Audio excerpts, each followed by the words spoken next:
नमस्ते मित्रों, आप सभी का हार्दिक स्वागत। समास प्रकरण की हम बात कर रहे थे। समास प्रकरण में जो पूर्व की जो कक्षा थी, उसमें मैंने आपको समास का सामान्य परिचय दिया था। समास से संबंधित कुछ अति महत्वपूर्ण बिंदुओं के विषय में हमने बात करी थी। मैंने आपको ये बताया था कि समास का विग्रह कैसे करते हैं, जिसमें कुछ मुख्य और महत्वपूर्ण कुछ बातें थी। जैसा कि मैंने कहा था कि समास का विग्रह करते समय कभी भी पर्यायवाची समस्त पद में आए हुए जो पद हैं, उसके पर्यायवाची पदों का प्रयोग हमें कभी नहीं करना चाहिए। इसके अतिरिक्त कुछ और महत्वपूर्ण बात थी कि किसी भी समस्त पद में समास का होना, उसके वाक्य में प्रयोग, उस समस्त पद का वाक्य में प्रयोग और जो उसका विग्रह है, उस पर निर्भर करता है। एक और महत्वपूर्ण बात यह थी कि किसी भी समस्त पद में यदि एक से अधिक समास है तो वहां पर हमें बहुब्री को प्राथमिकता देनी चाहिए। और इसका कारण यह था कि बहुब्री जो समास है वो अर्थ प्रधान समास है, जबकि अन्य जितने भी समास है उसमें संरचना प्रधान होती है। बहुब्री एकमात्र ऐसा समास है जिसमें अर्थ प्रधान होता है, और भाषा का अध्ययन जो है हम अर्थ के लिए करते हैं, संरचना के लिए नहीं। तो ये कुछ महत्वपूर्ण बातें थी जिसके बारे में हमने बात करी थी। मित्रों, इसके अतिरिक्त एक और बात मैंने आपको बताई थी, जिसमें आप याद कीजिएगा कि एक तो मैंने कहा कि समास के 6 भेद होते हैं और एक दृष्टि से समास के 4 भेद होते हैं। कई बार परीक्षा में ये बहुत सीधा सीधा प्रश्न है और आपसे ये पूछ लिया जाता है कि समास के सामान्यतः कितने भेद हैं। जब सामान्यतः या कुल यह शब्द आ जाए तो हमें ध्यान रखना चाहिए, ऐसी स्थिति में हमें 6 भेद उसके करने चाहिए। लेकिन यदि आपको यह पूछ लिया जाए कि पदों की प्रधानता के आधार पर, मानी पदों के आधार पर, यदि पदों के आधार पर समास का भेद पूछा गया है तो समास के 4 ही भेद होते हैं, और इसका कारण अभी हम सीखेंगे ऐसा क्यों होता है।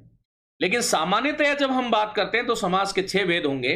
अब देखिएगा, सामान्यतः हमें अव्ययीभाव समास है, तत्पुरुष है, कर्मधारय है, द्विगु, द्वंद्व और बहुब्री। इस प्रकार से ये 6 समास है। यद्यपि तत्पुरुष का जो कुनबा है वो बहुत बड़ा है और सबसे ज्यादा भेद और उपभेद यदि किसी समास के हैं तो वो तत्पुरुष समास के हैं। इस बारे में हमने बात करी थी। मित्रों, ये पदों की प्रधानता की जहां बात आती है तो मैंने आपको ये कहा था कि समास में 2 पद जो होते हैं उस प्रधानता के आधार पर जो है उसके कितने भेद होते हैं और किस प्रकार से होते हैं। तो आइए देखिए, हम इसके बारे में एक बार बात करते हैं कि किस प्रकार से पदों की प्रधानता के आधार पर समास के भेद होते हैं।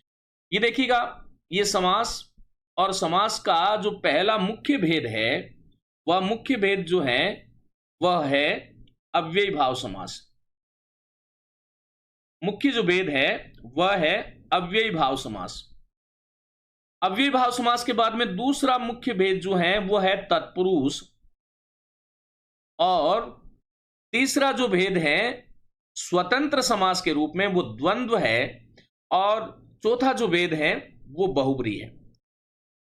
तो ये प्रधानतः या पदों की प्रधानता और अप्रधानता को यदि हम बात करेंगे तो ये 4 भेद हो गए। एक अव्ययीभाव हो गया, एक तत्पुरुष हो गया, एक द्वंद्व और एक बहुब्री। ये ध्यान रखिएगा, ये स्वतंत्र समास है, क्योंकि अव्ययीभाव समास जो है उसमें पहला पद प्रधान होता है, तत्पुरुष में जो है वो दूसरा पद प्रधान होता है, जबकि द्वंद्व समास में पहला और दूसरा दोनों ही पद प्रधान होते हैं, और बहुब्री जो समास है उसमें पहला और दूसरा ये दोनों ही अप्रधान होते हैं, कोई तीसरा ही पद प्रधान होता है। और इस दृष्टि से समास के ये स्वतंत्र रूप से 4 भेद हैं, ये ध्यान रखिएगा, ये बहुत महत्वपूर्ण बात है। अब ये जो तत्पुरुष समास है, इस तत्पुरुष समास के 2 भेद और हो जाते हैं मुख्यतः। एक होता है कर्मधारय और दूसरा जो है हम जानते हैं द्विगु होता है। एक यहां पर यह भी ध्यान रखिएगा, हिंदी व्याकरण में इस बात को विशेष हमें ध्यान रखना चाहिए कि तत्पुरुष का एक भेद कर्मधारय है और एक भेद द्विगु है। लेकिन यदि आपसे इस प्रकार से कोई प्रश्न कर ले कि द्विगु जो है वो मुख्य रूप से किसका भेद है, तो यह ध्यान रखें कि तत्पुरुष का भेद कर्मधारय और कर्मधारी का भेद जो है वह द्विगु है। इस प्रकार से आपको चीजों को ध्यान रखना है। अब एक और महत्वपूर्ण चीज यहां पर हमें समझनी चाहिए, कई बार क्या होता है कि आपसे ये पूछा जाता है कि तत्पुरुष में कौन सा पद प्रधान होता है, तो हमने ये सीखा कि दूसरा पद प्रधान होता है। अब एक बार एलडीसी परीक्षा में ये पूछ लिया गया कि कर्मधारी समास का कौन सा पद प्रधान होता है, तो सामान्य विद्यार्थी ये सोचता है कि तत्पुरुष का यदि दूसरा है तो इसका प्रथम होगा। नहीं, देखिए, तत्पुरुष का द्वितीय पद प्रधान है तो कर्मधारय का भी दूसरा पद प्रधान है और द्विगु का भी दूसरा पद प्रधान है। विद्यार्थियों, यहां पर यह देखिएगा, अव्ययभाव जो समास है उसकी संरचना में पहला पद अव्यय होता है जिसको हम उपसर्ग इत्यादि कहते हैं। आज इसी के बारे में हम विशेष रूप से बात करेंगे। और यह भी ध्यान रखें कि जो तत्पुरुष समास है, ये तत्पुरुष समास जो है ये कारक आधारित या विभक्ति आधारित, कई बार प्रश्न ऐसे आता है कि निम्न में से कौन सा कारक आधारित या विभक्ति आधारित समास है, तो ध्यान रखिएगा तत्पुरुष जो है वो कारक आधारित या विभक्ति आधारित समास है। और ये कर्मधारय जो है वो विशेष्य विशेषण का समास होता है। द्विगु भी विशेष्य विशेषण का समास होता है, लेकिन द्विगु में जो पहला पद है वो कोई संख्यावाचक विशेषण होता है। ये ध्यान रखिएगा, जब हम स्वतंत्र रूप से इनकी बात करेंगे तब इसके बारे में हम बात करेंगे। द्वंद्व समास जो है उसके बीच में दोनों पदों के मध्य और, तथा, या, अथवा इन पदों का लोप होकर के जो समस्त पद बनते हैं वो द्वंद्व समास, जिसमें दोनों पद प्रधानता की हम बात कर रहे हैं। और बहुब्री जो समास है उसमें ये दोनों ही अप्रधान होते हैं, कोई तीसरा अर्थ। बहुब्री समास में आए हुए जो प्रथम और द्वितीय पद है दोनों ही विशेषण का काम करते हैं, ध्यान रखिएगा, नोट करें इस बात को। और वह दोनों विशेषण किसी तीसरे विशेष्य का विशेषण बन जाते हैं। तो इस प्रकार से हमें ध्यान रखना था। चलिए आइए आज हम इस अव्यय भाव समास की बात करते हैं। ये रहा आपका अव्यय भाव समास। इसको बहुत ध्यान से आपको समझना है। ये पूरी जो कक्षा होगी, आज का पूरा जो मुख्य बिंदु होगा वो अव्यय भाव समास होगा। एक बार आपको बहुत अच्छी तरह से इसको समझ लेना है। जीवन में आज के बाद में अव्यय भाव समास से संबंधित कोई भी समस्या आपको नहीं आएगी यदि आपने बहुत अच्छी तरह से इसको समझा है। देखिए, शब्द यहां पर आपको दिखाई दे रहा है अव्यय भाव। विद्यार्थियों, ये अव्यय भाव जो शब्द है इसका देखिए, जब हम इसको विच्छेद करते हैं, जब हम इसको अलग अलग भागों में बांट लेते हैं, तब इसमें अ तो उपसर्ग है और एक वी और अय से व्यय बनता है और फिर ई प्रत्यय, कर्तृवाचक ई प्रत्यय जोड़ करके एक शब्द बनता है व्ययी, और आगे भाव शब्द है। इस शब्द को हमें समझना चाहिए। यदि मैं आपसे कहूं कि व्ययी भाव का अर्थ क्या है, तो सीधा साफ है कि जिसका व्यय होता है, जिसका व्यय होता है वो व्ययी भाव, मानी जो व्यय का भाव दे वह व्ययी भाव है। देखिए आगे क्या लगा है, अ उपसर्ग लगा है। यह अ उपसर्ग जो है इस व्यय का निषेध करता है। इसका सीधा सीधा अर्थ यह हो गया कि यह निषेध कर रहा है किसका, व्यय का।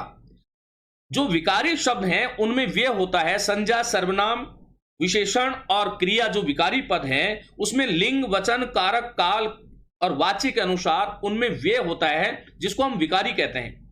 लेकिन अव्यय भाव में ये जो अव्यय भाव के जितने भी समस्त पद होंगे उसमें कोई भी विकार नहीं होता। ये विकार नहीं होता, इसकी सूचना देने वाला जो उपसर्ग है वो अ है।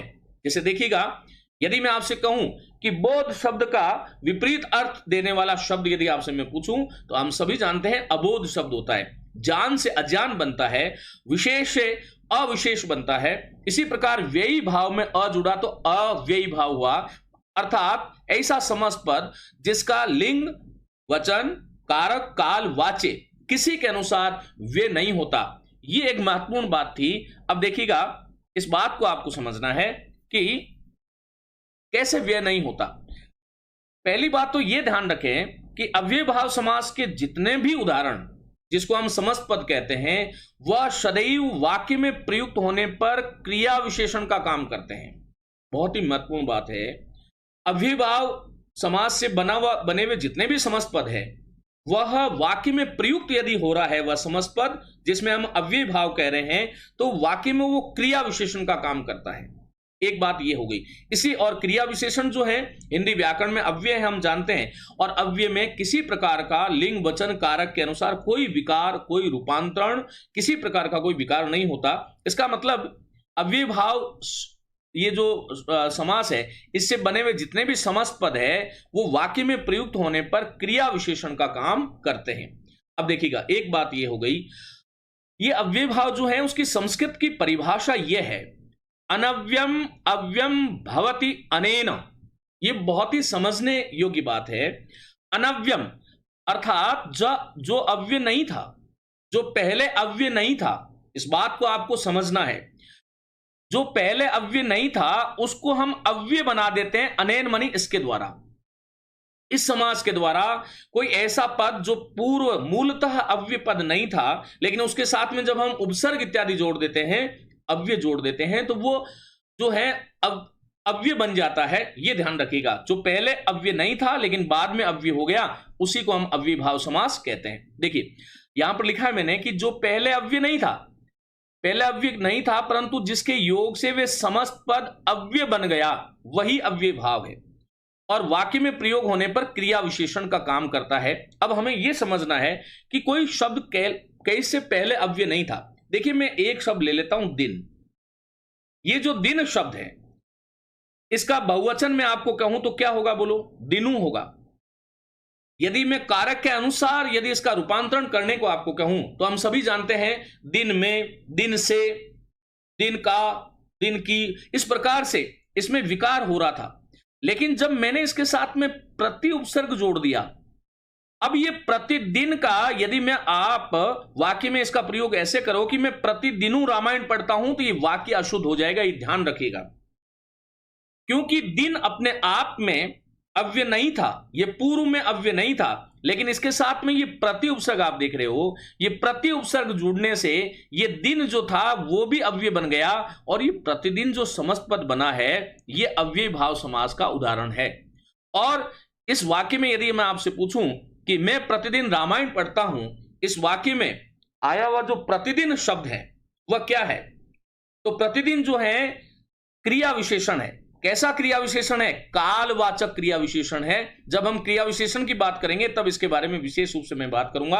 अभी इतना समझिएगा, अभी तक आपने इतना समझा होगा कि अव्यय भाव समास का मतलब है जिसका व्यय नहीं होता है, मानी ऐसे समस्त पद जो लिंग, वचन, कारक, काल, वाच्य, पुरुष के अनुसार जिनमें कोई रूपांतरण नहीं होता, वह अव्यय भाव समास के उदाहरण है। और अव्यय भाव समास के जितने भी समस्त पद है वाक्य में प्रयुक्त होंगे तो क्रिया विशेषण का काम करेंगे। जैसे मैंने उदाहरण लिखा है, मैं प्रतिदिन रामायण पढ़ता हूं, या जैसे मैंने कहा कि मैं आजीवन संस्कृत पढ़ता रहा, तो आजीवन जो है उसमें क्या है, क्रिया विशेषण है। और आजीवन जो शब्द है वो किसका उदाहरण है, कि अव्यय भाव समास का उदाहरण है। इस प्रकार से हमें इसको समझना चाहिए।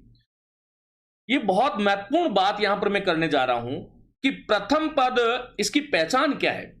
तो हमें यह ध्यान रखना चाहिए कि अव्यय भाव समास की यदि आपसे कोई पहचान पूछे कि इसकी पहचान क्या है, तो देखिएगा इसकी पहचान जो है वो हम सभी जानते हैं कि अव्यय भाव समास का जो पहला पद होता है वह पहला पद कोई ना कोई उपसर्ग होता है। यह एक सामान्य बात है, यह ध्यान रखिएगा, यह एक सामान्य बात है कि प्रथम पद इसका उपसर्ग होता है। लेकिन यहां पर हम ये भूल ये कर बैठते हैं, कोई भी उपसर्ग देखते हैं और वहां पर हम अव्यय भाव यदि कर देंगे तो वो प्रश्न आपका गलत हो जाएगा। क्या करना चाहिए, देखिएगा, प्रथम पद उपसर्ग होना चाहिए, ये इसकी पहचान है। लेकिन ये जो मैंने यहां पर ये लिखे हैं, इनको आपको एक बार जो है घोट लीजिएगा। ये देखिएगा, कु उपसर्ग यदि किसी समस्त पद के आरंभ में आ रहा है, ये कु उपसर्ग है, लेकिन वहां पर अव्यय भाव समास नहीं होगा। जैसे मैंने आपसे कहा कुपुत्र, तो यहां पर मैं आपसे पूछ रहा हूं कि कौन सा समास है, और आप इस कु उपसर्ग को देखते हुए यदि अव्यय भाव कर दोगे तो ये गलती हो जाएगी।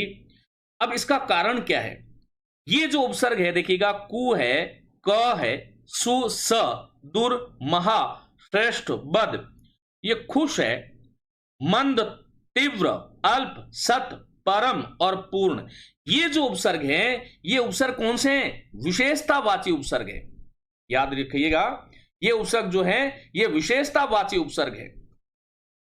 अव्यय भाव में प्रथम पद उपसर्ग होना चाहिए, लेकिन ये विशेषतावाची जो उपसर्ग है वह नहीं होना चाहिए।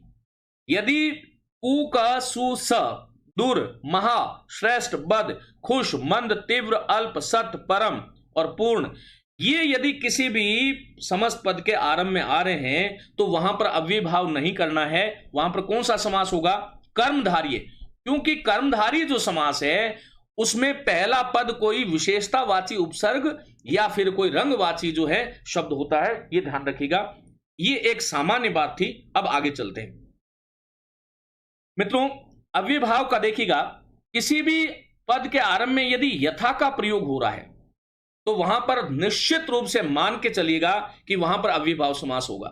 इसी प्रकार तथा का प्रयोग हो रहा है, यावत, तावत या भर उपसर्ग आ रहा है, या बे, ला, ना, हर, तथा संस्कृत के जितने भी उपसर्ग हैं उनमें मैंने आपने जो पिछली स्लाइड में मैंने आपको बताया कि कु, क, सु, स, परम, महा, बद, श्रेष्ठ, तीव्र, मंद, पूर्ण, ये उपसर्ग को छोड़ करके ये देखिएगा प्र उपसर्ग यदि किसी में आ रहा है तो वहां पर अव्ययभाव कर सकते हो। परा आ रहा है, सम, अनु, अव, वी और आ रहा है, नी आ रहा है, अधि उपसर्ग आ रहा है, प्रति, ये इत्यादि जो महत्वपूर्ण उपसर्ग थे तो वहां पर अव्ययभाव समास होता है। एक बार इसको आपको देखना है। ये जितने भी उपसर्ग मैंने लिखे हैं, यथा, तथा, यावत, तावत, भर, बे, ला, ना, हर, और साथ में प्र, परा, सम, अनु, अव, वी, आ, नि, अधि और प्रति, ये यदि कहीं पे आप किसी शब्द के समस्त पद के पहले पद के रूप में यदि इन उपसर्गों को देखोगे तो वहां पर आप अव्ययभाव समास कर सकते हो। ये आपको ध्यान रखना है। अब देखिएगा, ये आपसे कोई पूछे कि यथाविधि जो शब्द है उसमें कौन सा समास है, तो हमें ये ध्यान रखना है कि इसमें यथा उपसर्ग आ रहा है और यथा उपसर्ग जहां पर आ रहा है वहां पर अव्ययभाव समास होगा। देखिए, यथाक्रम, यथा स्थान, यथा शक्ति, यथा संभव, यथोचित, यथा और उचित को जोड़ा तो संधि हो गई। अब देखिएगा, इन सब में यथा है लेकिन इनका विग्रह कैसा करते हैं। जैसे यथा विधि है तो उस विधि को पहले लिखिएगा विधि के अनुसार। यथा विधि का यदि आपसे कोई विग्रह पूछे तो क्या करोगे? विधि के अनुसार। इस प्रकार यथा क्रम है, अब इसका क्रम जो है अंतिम पद है, उत्तर पद जिसको हम कहते हैं, तो हम कहेंगे क्रम के अनुसार। पहला विग्रह तो ये हो गया कि क्रम के अनुसार। दूसरा विग्रह इसका यह भी हो सकता है कि जैसा कर्म निर्धारित है उसके अनुसार। हम जब ये कहते हैं कि यथाक्रम आइए, मानी किसी हर व्यक्ति का, हर वस्तु का कोई ना कोई क्रम होता है, उस क्रम के अनुसार जब हम बात करते हैं तो वो यथाक्रम होगा। यथा स्थान, जो स्थान निर्धारित है, जो स्थान निर्धारित है ये विग्रह वाक्य है। जो स्थान निर्धारित है ये विग्रह वाक्य है, उसके लिए हम क्या बोलते हैं? यथा स्थान। आगे वाला देखिएगा, यथा शक्ति शब्द है।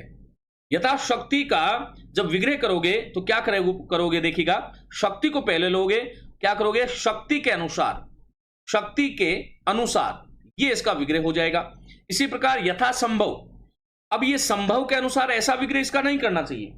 यथा संभव जो समस्त पद है उसमें हमने ये तो देख लिया कि अव्ययभाव समास है, लेकिन इसका विग्रह जो है उसका विग्रह, इसका विग्रह होगा जैसा संभव या जितना संभव हो सकेगा।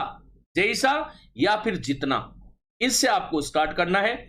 जितना संभव हो सकता है उसको हम यथा संभव कहते हैं। आगे पद है यथोचित। अब मैं आपसे पूछता हूं कि यथोचित जो है उसका विग्रह क्या होगा? तो यहां पर देखिएगा, इसको विग्रह को कभी रटे नहीं, वाक्य में प्रयोग कीजिएगा और वाक्य में प्रयोग करके ये देखें कि यथोचित शब्द का अर्थ क्या है। तो अव्ययभाव समास एक मात्र ऐसा समास है समासों में जिसके साथ में हमें ध्यान रखना चाहिए कि उस शब्द का अर्थ लिखा जाता है समस्त पद का। तो जैसा उचित है उसके अनुसार मैं करूंगा, यथोचित हो गया। तथा गति, तथा गति, तथा जो है उसका विग्रह करते समय वैसा या वैसी का प्रयोग करते हैं।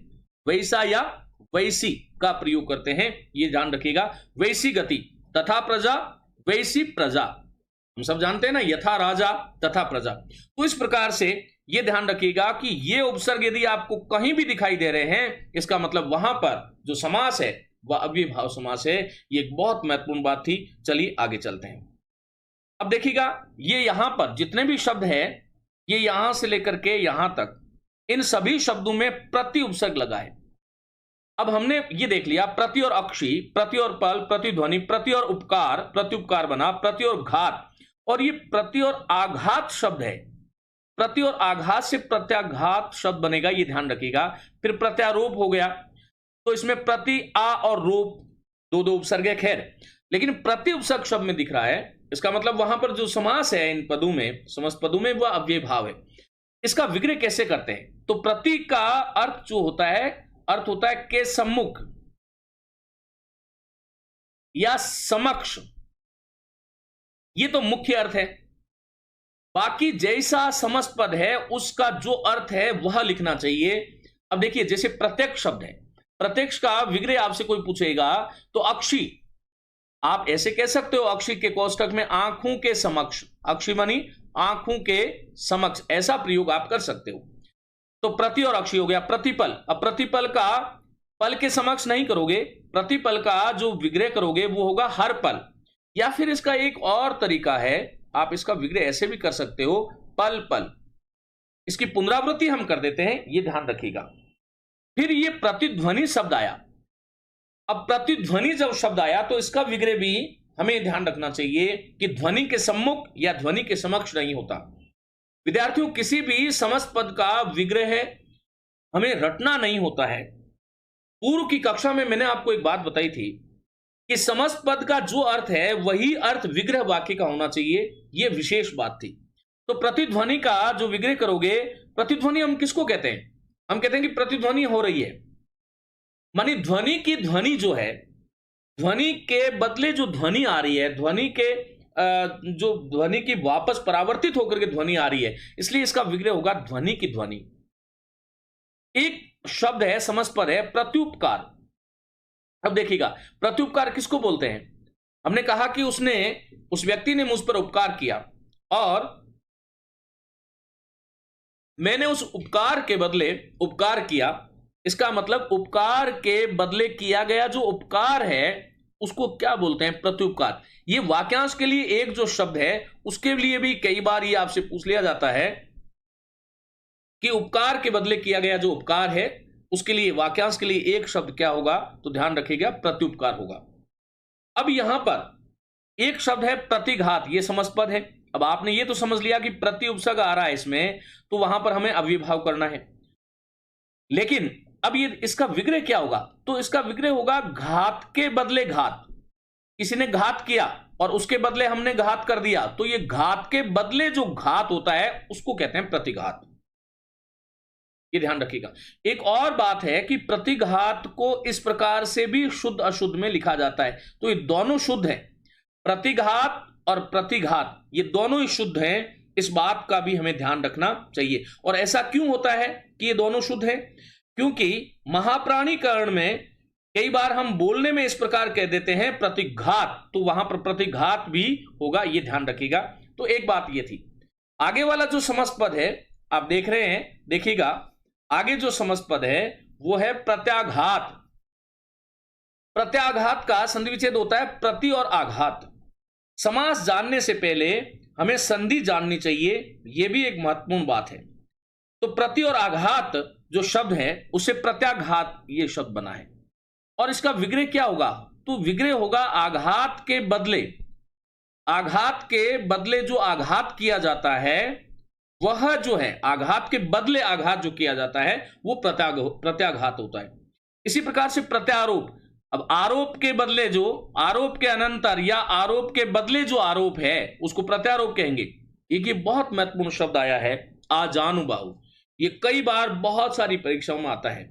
मैंने आपको एक बात बताई थी कि एक समस्त पद में जब एक से अधिक समास होते हैं, एक से अधिक समास हो रहे हैं, तो वहां पर हमें किसको चुनना चाहिए? बहुब्री को चुनना चाहिए। बहुब्री की जो सत्ता है वो सभी समासों में सर्वत्र व्यापक है, यह हमें ध्यान रखना चाहिए। पहले आइएगा इस शब्द का, हम जो समस्त पद जो है इसका विग्रह जानते हैं। देखिए एक एक शब्द देखिएगा, आ उपसर्ग है, फिर जानू और बाहु। जानू कहते हैं घुटने को और बाहु कहते हैं भुजाओं को। और आ जो उपसर्ग है इसका अर्थ होता है पर्यंत या तक। कोई चीज कहीं तक है, जैसे हम कहते हैं आजीवन मानी जीवन पर्यंत। अजानु घुटना, तो जिसके घुटने जो है, जानू मानी घुटने, बाहु इधर से शुरू करना है, जिसकी बाहु जानू मानी घुटने, आ मानी तक या पर्यंत है। जिसकी भुजाएं जो हैं जानू मानी घुटने, आ मानी तक, वह है ऐसा व्यक्ति जो है उसके लिए शब्द आता है आजानुबाहु। बाहु भुजाएं, जानु घुटना, आ तक। बाहु भुजाएं घुटने तक है, उसके लिए एक शब्द आता है आजानुबाहु। तो इसमें आ उपसर्ग लगा हुआ है, और आ उपसर्ग जहां पर लगा होता है वहां पर हम जानते हैं कि आ उपसर्ग वाले जो शब्द हैं वह उपसर्ग आने के कारण ये जो शब्द हुआ ये अव्ययभाव समास का उदाहरण हो गया। ये तो एक बात थी। लेकिन ये जो आजानुबाहु जो शब्द है ये भगवान श्री राम का विशेषण बनता है, क्योंकि भगवान श्री राम की जो भुजाएं हैं वो घुटने तक है, और किसी का विशेषण बनने के कारण इस पद में बहुब्री समास भी हो गया। ये जो है एच टेट में, आर टेट में और कई अन्य परीक्षाओं में पूछा गया शब्द है, ये ध्यान रखिएगा, महत्वपूर्ण शब्द है। अब आपसे आजानुबाहु परीक्षक पूछ रहा है आजानुबाहु में कौन सा समास है, और उसमें बहुब्री भी है और अव्यय भाव भी है, तो हमें अव्यय भाव नहीं चुनना है, बहुब्री चुनना है। यह बात आपको विशेष रूप से ध्यान रखनी है। और यदि बहुब्री नहीं हो तो फिर हमें अव्यय भाव को चुनना है, यह भी ध्यान रखिएगा। तो ये एक बात थी। अब यदि देखिएगा ये जो दूसरा शब्द आ रहा है ये है आजानु। आजानु जो शब्द है उसमें आ उपसर्ग है और जानु घुटना, घुटने तक। जैसे मैं कहता हूं कि मैं आजानु जल में खड़ा हूं, मानी घुटने तक जल है, तो यहां जानु तक या घुटने तक, इस प्रकार से। तो ये आजानु जो है वो विशुद्ध रूप से अव्यय भाव समास का उदाहरण होगा। लेकिन आजानु बाहु बहुब्री का उदाहरण होगा, बहुब्री नहीं है तो अव्यय भाव का उदाहरण होगा। और बहुब्री और अव्यय दोनों समास का नाम यदि किसी विकल्प में है तो हमें बहुब्री को चुनना चाहिए, ये बात ध्यान रखिएगा। इसी प्रकार से एक शब्द है आपाद मस्तक। इसको ऐसे ही देखना चाहिए, आ तक है, पाद पैरों को कहते हैं, मस्तक, मस्तक से पैरों तक उल्टा इस प्रकार से विग्रह करना है, मस्तक से पाद तक मानी पैरों तक। तो आपाद मस्तक अव्ययभाव समास का उदाहरण हो गया। क्यों हो गया? क्योंकि आ उपसर्ग आ गया। इसी प्रकार से हमने कहा आबाल वृद्ध, वृद्ध से बाल या बालक से वृद्ध पर्यंत सभी लोग आ गए हैं, तो आबाल वृद्ध। एक शब्द है समस्तपद है आपूर्ण, तो आपूर्ण जो है अव्ययभाव समास का उदाहरण हो गया। क्यों हो गया? क्योंकि आ उपसर्ग इसके अंदर आ रहा है। पूरा भरा हुआ जो है कोई चीज वो आपूर्ण है। आसमुद्र, आपने कई बार ऐसा सुना होगा कि उसका जो शासन है वह आसमुद्र है, अर्थात समुद्र पर्यंत है। जब हम इस प्रकार का इसका विग्रह करेंगे तो ये ध्यान रखिएगा ये अव्ययभाव समास का उदाहरण होगा। तो यहां पर ये प्रति प्रति प्रति प्रति यहां पर देख रहे हैं, ये आ देख रहे हैं, इसमें आजानुबाहु का विशेष रूप से ध्यान रखें, बाकी सब अव्ययभाव समास के उदाहरण हैं। चलिए आगे चलते हैं। ये कुछ अनु उपसर्ग वाले समस्तपद है। अब हमें यह तो समस्या नहीं है कि अनु उपसर्ग इसमें आ रहा है, तो अनु उपसर्ग जहां पर आएगा वहां पर अव्ययभाव हम कर देंगे।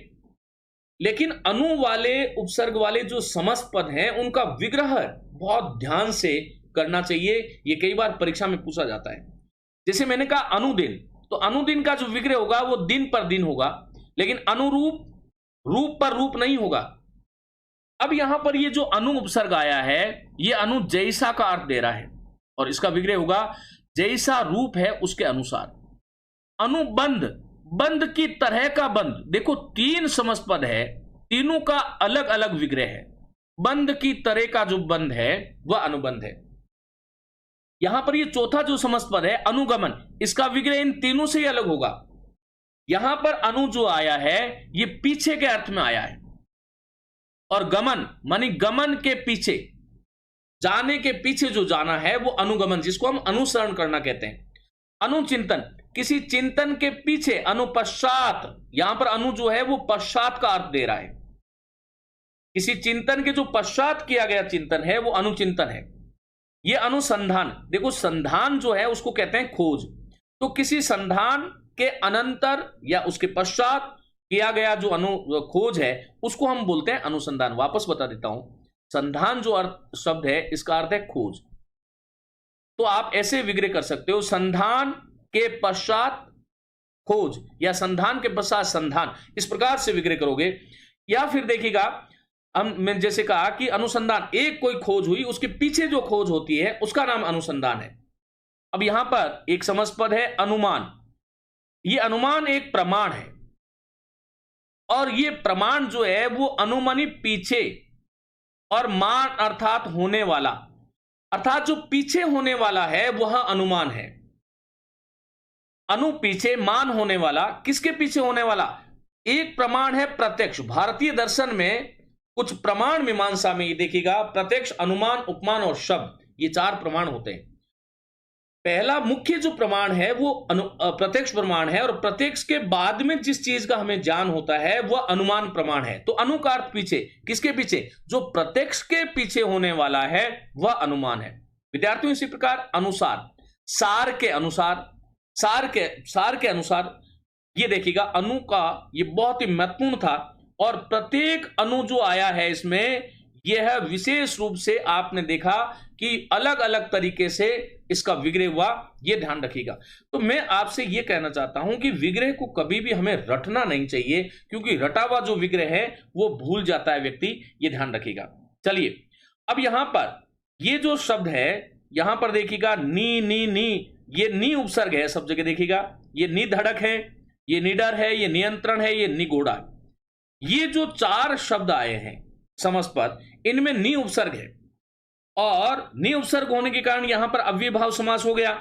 अब ये निधड़क जो शब्द है, इसमें इसका विग्रह क्या होगा? धड़क बिना, बिना धड़क के, बिना धड़क के, इस प्रकार से बिना धड़क के ये विग्रह हो गया। निडर, बिना डर के, तो नी जो है वो बिना के अर्थ में प्रयोग हो रहा है। ये नी गोड़ा। अब ये नी जो है नियंत्रण शब्द है, देखिए पहले ये नियंत्रण शब्द जो है, इसमें आया हुआ जो नी है वो विशेष का बोधक है। विशेष रूप से यंत्रण करना, विशेष रूप से किसी चीज को रोकना, यह नियंत्रण है। और यह समस्त पद आया निगोड़ा। यह निगोड़ा जो घोड़ा शब्द है, इसका अर्थ होता है पैर, और नी जो है इसका अर्थ है बिना, मानी बिना पैर के जो है वो क्या है? निगोड़ा है। ये इस प्रकार से हमें ध्यान रखना चाहिए। चलिए आगे जो 2 समस्त पद आपको दिखाई दे रहे हैं, सानंद और सपरिवार, इनके बारे में हमें विशेष रूप से बात करनी चाहिए। देखिए सानंद का जब आप संधि विच्छेद करते हैं तब होता है स और आनंद, स और आनंद। अब ये स जो है ये उपसर्ग है, और ये स उपसर्ग जो है वो सहित का बोध कराता है, ये ध्यान रखिएगा। अब इसका विग्रह हो गया आनंद सहित। हम कहते हैं ना, कैसे हैं आप? मैं सानंद हूं। एक पद और हम समझते हैं, फिर इसके बारे में बात और करेंगे। अब यहां पर ये समझ पद है सपरिवार, इसमें एक उपसर्ग है स और दूसरा उपसर्ग है परि, और आगे वार मूल शब्द है, तो सपरिवार। सवाल ये उठता है कि सपरिवार जो शब्द है ये किसी व्यक्ति का विशेषण भी बन जाता है। पहली बात तो इसका यदि आपको विग्रह पूछा जाए तो क्या होगा? परिवार सहित। जब आप यह विग्रह करते हो तो यहां पर अव्ययभाव होगा, लेकिन यदि मैं इसके साथ में है जो लगा दूं, परिवार सहित है जो वह, यदि ऐसा विग्रह करूंगा, तब ये जो सपरिवार जो समस्त पद है ये किसका उदाहरण बन गया? बहुब्री का उदाहरण बन गया। ये ध्यान रखिएगा। यदि स किसी भी समस्त पद में आया हुआ स विशेषण का काम कर रहा है और किसी अन्य का विशेषण बन जाता है, तो वहां पर फिर हमें अव्ययभाव नहीं करके बहुब्री करना पड़ेगा। ये एक विशेष बात है जिसको आप लोगों को ध्यान रखना चाहिए। चलिए आगे चलते हैं। हाँ, एक ये भी ध्यान रखें, सपरिवार में यदि दोनों समास पूछे गए हैं, अव्ययभाव भी विकल्प में है और बहुब्री भी विकल्प में है, तो वहां पर बहुब्री को चुनना होगा।